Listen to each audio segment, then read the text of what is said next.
Well, prepare yourself, guys. My name is Christopher Fagan from Talking Through the Media's YouTube channel, and I want to thank you, Robert My Burnett, for inviting me onto your channel to discuss something that was very surprising to me that just like you, I was not aware of until it was brought to my attention. When you did the report about women in the movie business, African American women in the movie business that are afraid sometimes to make waves and ask for hairstylists for hair and makeup that are familiar with and trained to do our type of hair, it resonated with me because, for one, I felt like, why was I not aware of this earlier? Obviously, this is something that was probably been an issue for some people, a lot of people in Hollywood.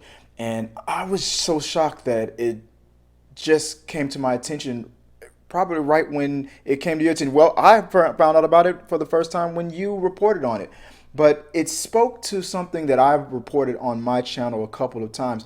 I myself used to work overseas for the military, and my experience with the females, the black females in the military who were fighting to change a few of the rules pertaining to their hair and how they're treated. For long story short, to have one day off of every week, a woman of color in the military would have to take that whole day to get the little resources that they could together, find other people who were trained in doing their hair, and take the time to relax their hair or get their hair into compliance so they wouldn't find themselves in trouble. Where other women in the military who were not African American would be allowed to just go about their day, enjoy their days off. Usually, 9 times out of 10, a person in a war zone, a female in a war zone of color, would have to spend their whole day off trying to get themselves and their hair into compliance, into the dress code. So why do I bring this up? Well, if you saw the Oscars, which I know you did, you saw that DeAndre Arnold was honored by the creators, Matthew Cherry, who created Hair Love and won Best Short Film for an animation, and brought him on stage, and he became an activist in this movement based on what happened to him here in Texas from his high school. Who, well, they told him that he was going to be suspended, not allowed to graduate if he did not cut his hair. Now, he has his hair style based on his culture, his family culture.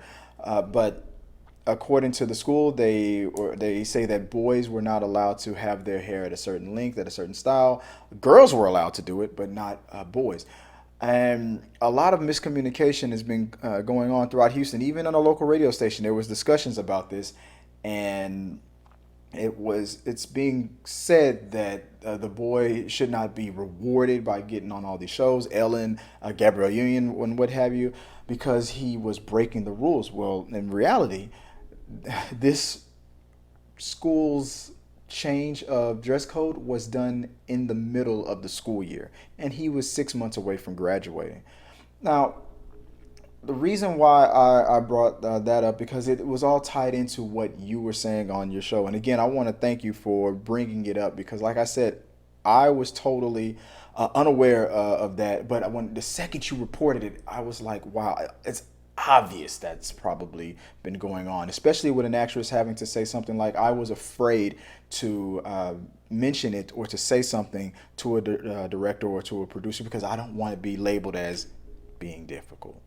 But it only will help make your projects better if you are allowing your talent to be taken care of and to present themselves and look their best the way they know how to look their best, because it would only, like you said, benefit the movie as a whole. So why not have the hairstylists, hair makeup that know how to handle our types of hair? Now, obviously, bald by choice, I don't have that problem, but I think of my children a lot. I have two boys and one girl, and their hair is grown out.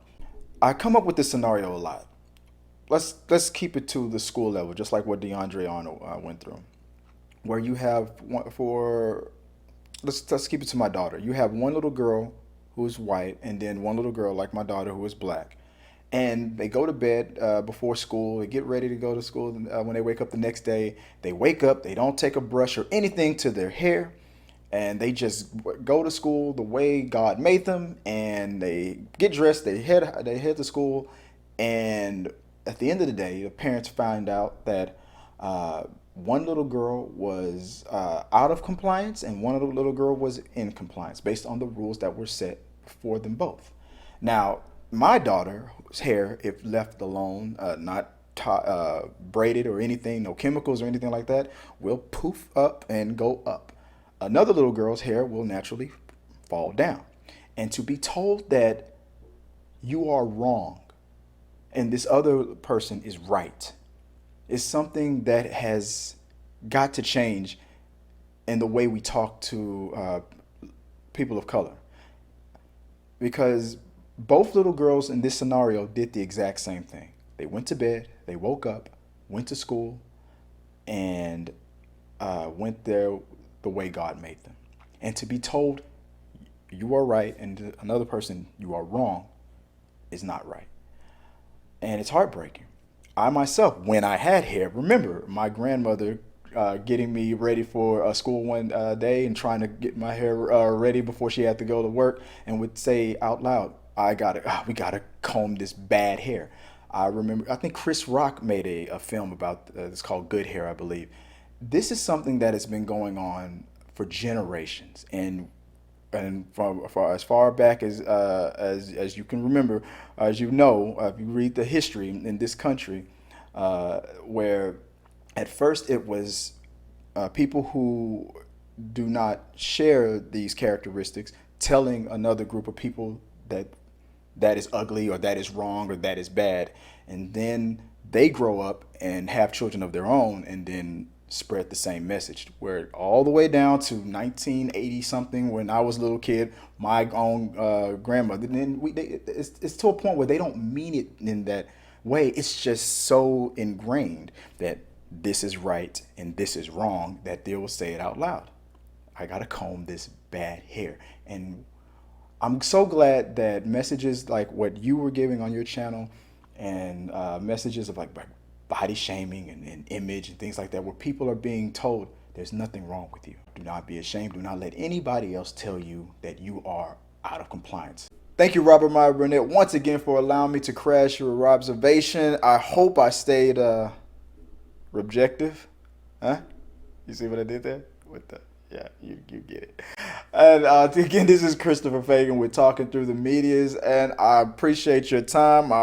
This has been a obsession of mine to collaborate with you. I'm out of here, guys. Peace, brother. Thank you.